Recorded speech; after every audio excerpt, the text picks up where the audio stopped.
Good morning, ladies and gentlemen. James DePelisi here with the Broward County Crime Commission. We have a very special guest with us today, Dr. Michael Bourke, who's one of the foremost and renowned experts in this area. He is going to be the keynote speaker on Thursday, August 27th. If you haven't yet registered, we encourage you to do so. Welcome to the program, Dr. Bourke. It's a pleasure having you today. Thank you very much. I appreciate the opportunity to speak with you. Great. If you could kindly tell us a bit about yourself, somewhat of an overview, that would be greatly appreciated. Sure.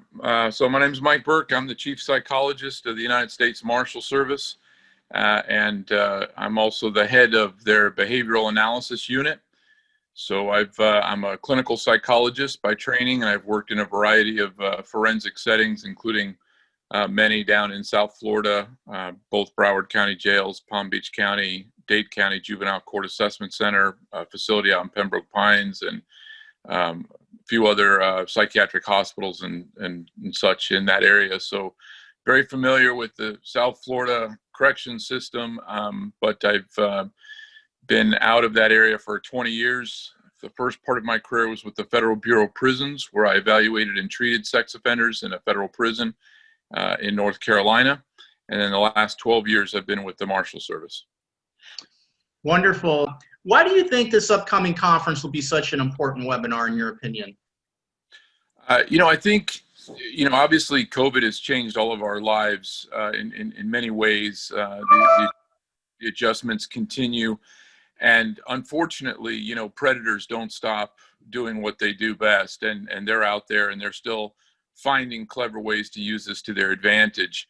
And as you mentioned earlier, the exponential rise that we've seen in various forms of sexual criminality, it's really it's extraordinarily problematic. And I say that on the international stage as well, because we see a lot of these traveling sex offenders that are now grooming children in preparation for the day when COVID restrictions won't be in place, and they can they can go out and commit acts of harm against children overseas. So it's both domestic and international, and it's just it's a very timely topic. I'm pleased that you and your colleagues have decided to tackle this head on, because now is really the time to get ahead of some of these issues.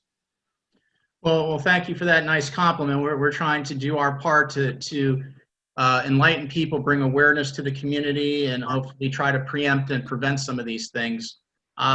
What would you feel are some of the solution-based ideas you can leave our audience with?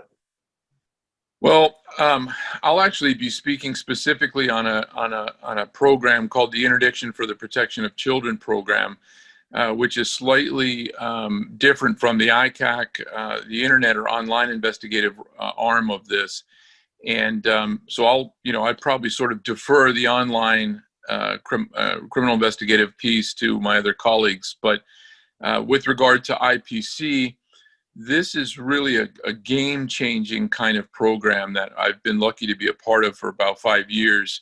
It was started in Texas, and it was started off from a patrol standpoint, but it has really since grown into a lot of other areas. And essentially, the takeaways would be finding better ways to interdict with child exploitation and abuse through better recognition of indicators that are apparent in just routine encounters with citizens.